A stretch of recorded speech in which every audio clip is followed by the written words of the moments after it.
നല്ല ദിവസത്തിനായി നന്ദിയോടെ ദൈവത്തിന് സ്തോത്രം ചെയ്യുന്നു. എല്ലാ പ്രതികൂലങ്ങളും മാറും, ശുഭദിനമാഗതമാകും. എല്ലാ പ്രതികൂലങ്ങളും മാറും, ശുഭദിനമാഗതമാകും. തളരാതെ നിന്നാൽ, പതറാതെ നിന്നാൽ ലജ്ജിച്ചു പോകയില്ല, നാം ലജ്ജിച്ചു പോകയില്ല.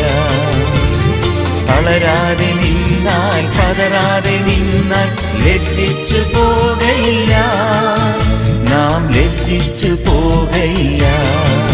138 സങ്കീർത്തനം 7 വാക്യം. ഞാൻ കഷ്ടതയുടെ നടുവിൽ നടന്നാലും നീ എന്നെ ജീവിപ്പിക്കും. എൻ്റെ ശത്രുക്കളുടെ ക്രോധത്തിന് നേരെ നീ കൈനീട്ടും, നിൻ്റെ വലങ്കൈ എന്നെ രക്ഷിക്കും. കഷ്ടത ഒരു ദൈവപൈതലിനെ സംബന്ധിച്ച് മാറ്റി നിർത്തുവാൻ കഴിയാത്തതൊന്നാണ്. ഭക്തന്മാരായി ജീവിച്ചിട്ടുള്ള സകലരുടെയും ജീവിതത്തിൽ കഷ്ടതകൾ വിവിധ നിലയിൽ, വിവിധ രൂപത്തിൽ, വിവിധ ഭാവത്തിൽ കടന്നു വന്നിട്ടുണ്ട്. അവർ ആ തലത്തിലൂടെയൊക്കെ യാത്ര ചെയ്യേണ്ടി വന്നിട്ടുണ്ട്. പക്ഷെ ഒരു കഷ്ടതയും ഒരു ഭക്തനെ തളർത്തിയിട്ടില്ല. അവനെ കൂടുതൽ ശക്തനാക്കി മാറ്റിയ ചരിത്രം തിരുവചനം നമ്മോട് പറയുന്നു.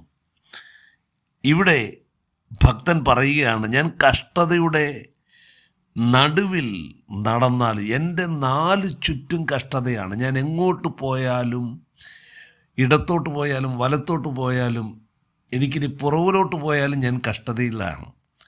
പക്ഷെ ഞാൻ പറയുന്നത്, ഞാൻ ധൈര്യമായി ചൂടുകൾ വെച്ച് മുൻപോട്ട് തന്നെ പോവുകയാണ്.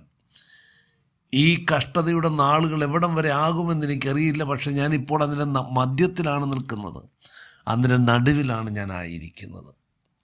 പക്ഷെ എനിക്ക് ഉറപ്പുണ്ട്, ഈ കഷ്ടതയുടെ മധ്യത്തിൽ ഞാൻ നിൽക്കുകയല്ല. ഇനി എനിക്ക് രക്ഷപ്പെടാൻ പറ്റുകയില്ല എന്ന ചിന്തയിൽ ഞാനിവിടെ കഴിയുകയല്ല. ഈ കഷ്ടതയുടെ മധ്യത്തിൽ നിന്നുകൊണ്ട് ഞാൻ നടക്കുകയാണ്, മുൻപോട്ട് നടക്കുകയാണ്. കാരണം ഇതിനൊരു പരിസമാപ്തി ഉണ്ടാകും എന്നൊരു ശുഭാപ്തി വിശ്വാസം തൻ്റെ ഹൃദയത്തിലുണ്ട്. പ്രിയരെ, ജീവിതത്തിൽ നാം കടന്നു പോകുന്ന ഏത് മേഖലയുമാകട്ടെ, അതിൻ്റെ മധ്യത്തിൽ നമ്മെ വിടുവിപ്പാൻ കഴിയുന്ന ഒരുവനുണ്ട് എന്നുള്ള നല്ല ബോധ്യം നമുക്കുണ്ടാകട്ടെ.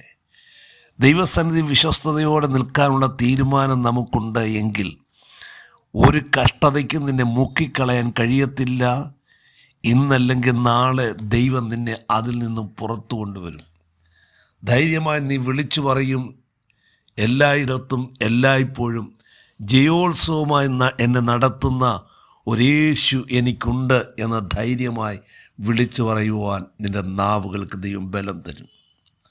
അതുകൊണ്ട് ഇന്ന് കാണുന്ന പ്രതികൂലങ്ങളുടെ മധ്യത്തിൽ തളർന്നു പോകാതെ, പ്രതിസന്ധികളുടെ മധ്യത്തിൽ ക്ഷീണിച്ചു പോകാതെ, എന്നെ ജയത്തോടെ നടത്തുവാൻ ഈ രോഗത്തിന് എന്നെ മുക്കാൻ പറ്റത്തില്ല, ഈ കടഭാരത്തിന് എന്നെ തകർക്കാൻ കഴിയത്തില്ല, ഈ ഒറ്റപ്പെടൽ എന്നെ ഇല്ലാതെയാക്കുവാൻ കഴിയത്തില്ല. എന്നോട് കൂടെയുള്ളവൻ വലിയവനായ ദൈവമാണ്. പ്രിയ പിതാവേ, നല്ല ദിവസത്തിനായി സ്തോത്രം ചെയ്യുന്നു. ഏത് പ്രതികൂലങ്ങളുടെ മധ്യത്തിൽ ഞങ്ങളോട് കൂടെ ഇരിക്കുന്ന സാന്നിധ്യം അനുഭവിച്ച് മുൻപോട്ട് പോകാനുള്ള കൃപ പകരണം. യേശുവിൻ നാമത്തിൽ തന്നെ. ആമേൻ അനാമേൻ.